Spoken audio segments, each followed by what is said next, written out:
Look at this. This is a severe crack. I never seen anything like this.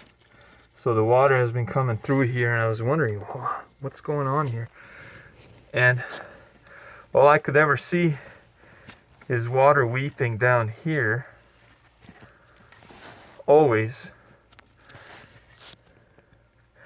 And then there's also this draining down here, but also I also saw mold right there, so which means up above somewhere.